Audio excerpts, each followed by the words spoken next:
and welcome to another travel video. For this video, we went to the heart of the Philippines, Marinduque. We started at 9:30 p.m. when we reached Buendia, Makati to ride the bus going to the Lahican Ferry Terminal in Lucena, Quezon for 320 pesos each. We arrived at the port of Lucena around 12:30 a.m. then headed straight to the ticketing booth for our Roro boat ride.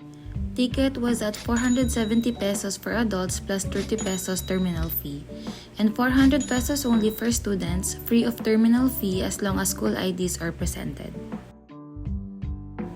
We boarded the MV Virgin de Peña Francia under Star Horse Shipping Lines and were surprised because there were actually beds in the air-conditioned sleeping area where we rested and slept in our own beds.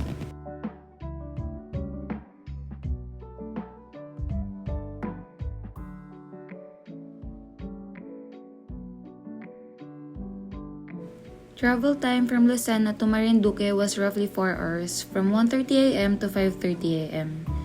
We arrived at the port of Balanacan and were immediately greeted by Che's grandfather. By the way, we're staying at my sister's friend Che's house in Marinduque. All tours and transfers here were accommodated by her family, which we're all very thankful for. As soon as we got to their house, we settled in and immediately took off after eating our breakfast.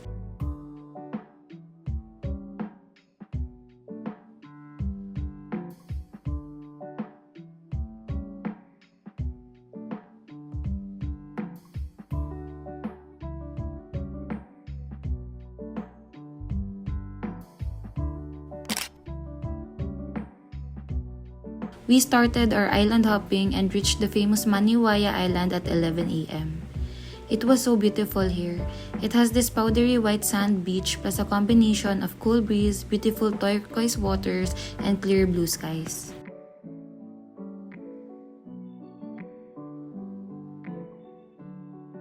We also ate our packed lunch here. Then we went to Sandbar where we spent the most time despite the scorching heat from the sun. We definitely enjoyed this 1-hectare sandbar of fine white sand. It was like a small piece of white sand beach right in the middle of the sea, and it's constantly changing its shape depending on the season and the flow of the current and wind.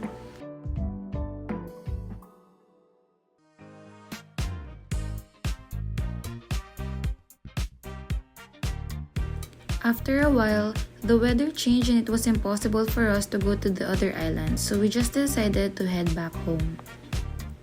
The next day, we did a land tour and rented a van for the entire trip. The first stop was at the national landmark of Luzon, Datum of 1911. It stands as the cornerstone for all geological surveys across the Philippines.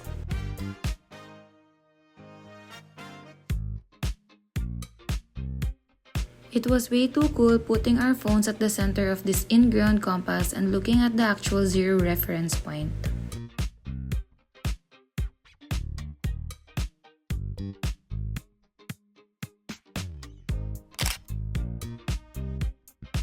After that, we went to Balanacan View Deck in Mogpog to view sightings.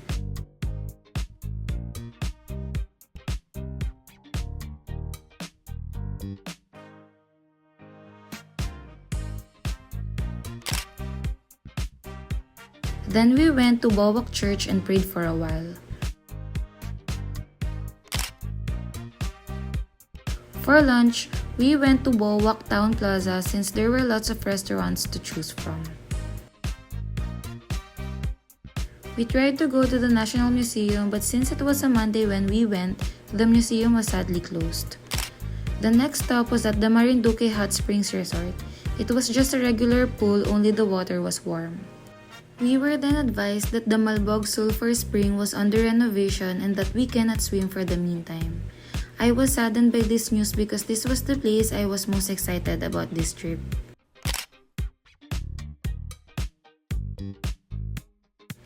Anyway, we just went to Tabag Falls in Torrijos. Nature was at its best when we got here.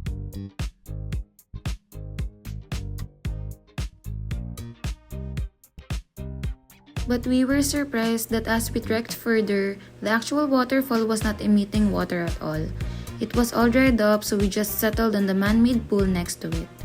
We still enjoyed swimming since there were no other people and we had the place all to ourselves.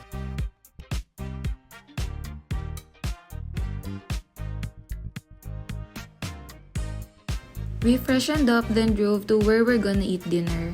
Indian ay Bangihan.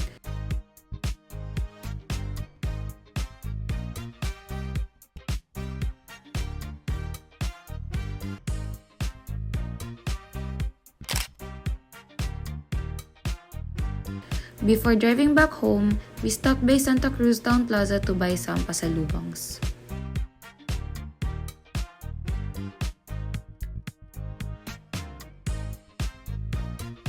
Early the next morning, we bid farewell to Chess family and alighted the Star Horse Roro boat back to Lucena at 6 a.m. We reached the port of Lucena by 10 a.m. and rode the DLTV bus to Buendia. We were back at Manila by 1 p.m. and parted our separate ways into our respective houses. Well, this ends our Marinduque trip, everyone. We hope you enjoyed it as much as we did. See you guys in our next video. Bye!